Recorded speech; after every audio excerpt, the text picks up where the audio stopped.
اللہ کے نام سے شروع جو بہت مہربان رحمت والا ہے۔ دوستوں، اس ویڈیو میں ہم حضرت ثعلبہ بن حاطب کا قصہ سنائیں گے جس میں انہوں نے مال کثیر کی خواہش کی اور جب اللہ تعالیٰ نے انہیں مال عطا کیا تو وہ دین سے کس طرح دور ہو گئے۔ حضرت ابو امامہ باہلی رضی اللہ تعالیٰ عنہ سے مروی ہے کہ ثعلبہ بن حاطب نے رسول اللہ صلی اللہ تعالیٰ علیہ وآلہ وسلم کی خدمت میں عرض کیا، یا رسول اللہ، میرے لیے دعا کریں، اللہ تعالیٰ مجھے مال دے۔ آپ نے فرمایا، اے ثعلبہ، تھوڑا مال جس کا تو شکر ادا کرتا ہے اس مال کثیر سے بہتر ہے جس کا تو شکر ادا نہیں کر سکتا۔ ثعلبہ نے عرض کیا، یا رسول اللہ، میرے لیے اللہ تعالیٰ سے مال کی دعا کیجیے۔ آپ نے فرمایا، اے ثعلبہ، کیا تیرے پیش نظر میری زندگی نہیں ہے؟ کیا تو اس بات پر راضی نہیں کہ تیری زندگی نبی کی زندگی جیسی ہو؟ باخدا اگر میں چاہوں کہ میرے ساتھ سونے اور چاندی کے پہاڑ چلیں تو چلیں گے۔ ثعلبہ نے عرض کیا، اس ذات کی قسم جس نے آپ کو نبی برحق بنا کر بھیجا ہے، اگر آپ میرے لیے اللہ سے مال کی دعا کریں تو میں اس مال سے ہر حقدار کا حق پورا کروں گا اور میں ضرور کروں گا، ضرور حقوق ادا کروں گا۔ حضور صلی اللہ تعالیٰ علیہ وآلہ وسلم نے دعا کی، اے اللہ، ثعلبہ کو مال عطا کر۔ چنانچہ اس نے بکریاں لیں اور وہ ایسے بڑھیں کہ جیسے حشرات الارض بڑھتے ہیں اور ان کے لیے مدینے میں رہنا مشکل ہو گیا۔ چنانچہ ثعلبہ مدینے سے نکل کر مدینے کے قریب ایک وادی میں آ گیا اور 3 نمازیں چھوڑ کر صرف 2 نمازیں ظہر اور عصر جماعت کے ساتھ پڑھنے لگا۔ بکریاں اور بڑھیں اور وہ کچھ اور دور ہو گیا، یہاں تک کہ وہ صرف نماز جمعہ میں شریک ہوتا اور بکریاں برابر بڑھتی گئیں تاکہ ان کی مصروفیت کی وجہ سے اس کی جمعہ کی جماعت بھی چھوٹ گئی اور وہ جمعہ کے دن مدینے سے آنے والے سواروں سے مدینے کے حالات پوچھ لیتا اور حضور صلی اللہ تعالیٰ علیہ وآلہ وسلم نے اس کے متعلق پوچھا کہ ثعلبہ بن حاطب کا کیا بنا؟ عرض کی گئی، یا رسول اللہ، اس نے بکریاں لیں اور وہ اتنی بڑھیں کہ ان کا مدینے میں رہنا دشوار ہو گیا اور اس کے تمام حالات بتلائے گئے۔ آپ نے فرمایا، اے ثعلبہ، افسوس، اے ثعلبہ، افسوس، افسوس اے ثعلبہ۔ راوی کہتے ہیں کہ تب قرآن مجید کی یہ آیت نازل ہوئی۔ ترجمہ: ان کے مال سے صدقہ لیجئے، ان کے ظاہر اور باطن کو پاک کیجئے، ان کے صدقات اور ان کے لیے دعا کیجئے، بے شک آپ کی دعا ان کے لیے تسکین ہے۔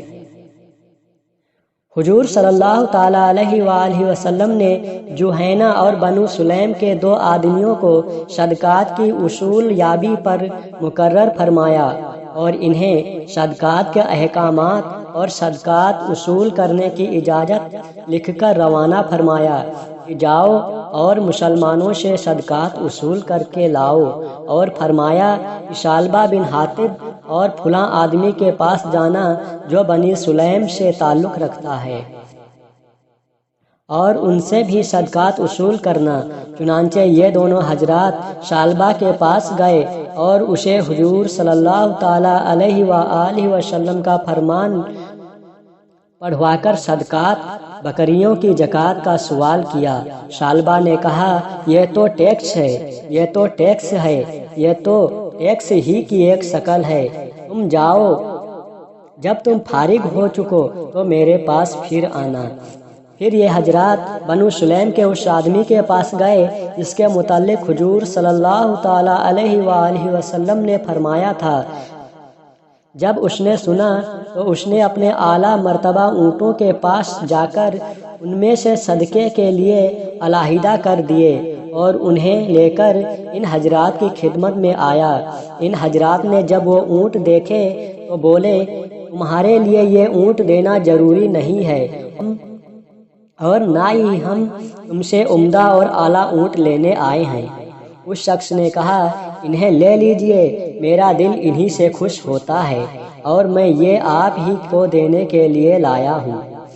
جب یہ حضرات صدقات کی وصولی سے فارغ ہو چکے تو ثعلبہ کے پاس آئے اور اس سے پھر صدقات کا سوال کیا۔ ثعلبہ نے کہا مجھے خط دکھاؤ، اور اس نے خط دیکھ کر کہا یہ ایک ہی کی ایک شکل ہے، تم جاؤ تاکہ میں اس بارے میں کچھ غور کر سکوں۔ لہٰذا یہ حضرات واپس روانہ ہو گئے اور حضور صلی اللہ تعالیٰ علیہ وآلہ وسلم کی خدمت میں حاضر ہوئے۔ حضور صلی اللہ تعالیٰ علیہ وآلہ وسلم نے ان سے بات چیت کرنے سے پہلے محض انہیں دیکھتے ہی فرمایا اے ثعلبہ افسوس، اور بنو سلیم کے اس شخص کے لیے دعا فرمائی۔ پھر ان حضرات نے آپ کو ثعلبہ اور سلیم کے مکمل حالات سنائے۔ اللہ تعالیٰ نے ثعلبہ کے بارے میں یہ آیت نازل فرمائی۔ ترجمہ: اور بعض ان میں سے وہ ہیں کہ جس نے اللہ سے عہد کیا کہ اگر اللہ ہمیں اپنے فضل سے عطا فرمائے گا تو البتہ ہم صدقہ دیں گے اور صالحین میں سے ہوں گے۔ بس جب ان کو اللہ تعالیٰ نے اپنے فضل سے عطا کیا تو انہوں نے بخل کیا مال کے ساتھ اور پھر گئے اور منہ پھیرنے والے ہیں۔ بس نفاق ان کے دلوں میں قیامت کے دن تک اثر دے گیا، بسبب اس کے کہ انہوں نے اللہ تعالیٰ سے کیے ہوئے وعدے کے خلاف کیا اور بسبب اس کے کہ وہ جھوٹ بولتے تھے۔ حضور صلی اللہ تعالیٰ علیہ وآلہ وسلم کی خدمت میں اس وقت ثعلبہ کا ایک رشتہ دار بیٹھا ہوا تھا۔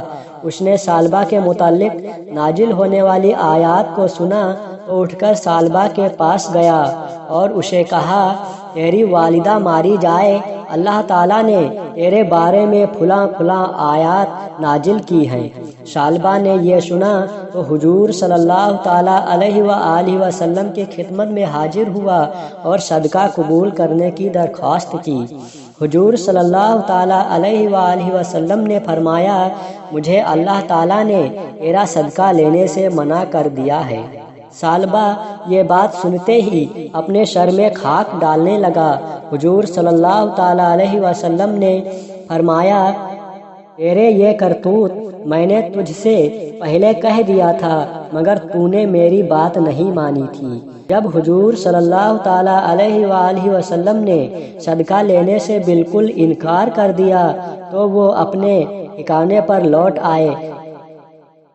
جب حضور صلی اللہ تعالیٰ علیہ وآلہ وسلم وصال فرما گئے تو وہ اپنے صدقات لے کر حضرت ابو بکر رضی اللہ تعالیٰ عنہ کی خدمت میں حاضر ہوا مگر انہوں نے بھی لینے سے انکار کر دیا۔ پھر حضرت عمر رضی اللہ تعالیٰ عنہ کے دور خلافت میں حاضر ہوا مگر انہوں نے بھی انکار کر دیا، یہاں تک کہ حضرت عثمان رضی اللہ تعالیٰ عنہ کے خلیفہ بننے کے بعد ثعلبہ کا انتقال ہو گیا۔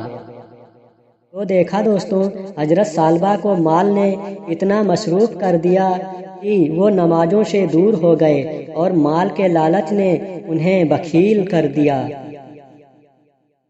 ایک شاعر کا قول ہے عقل مند لوگوں کی شکل میں بہت سے جانور بھی ہوتے ہیں جو اپنے مال کی ہر اونچ نیچ کو جانتے ہیں، لیکن اگر ان کا دین چلا جائے تو انہیں محسوس بھی نہیں ہوتا۔ دوستوں، اگر آپ نے ہمارے چینل صراط صالح ایجنسی کو سبسکرائب نہیں کیا تو سبسکرائب کر لیجئے اور بیل آئیکن کو بھی دبا دیجئے۔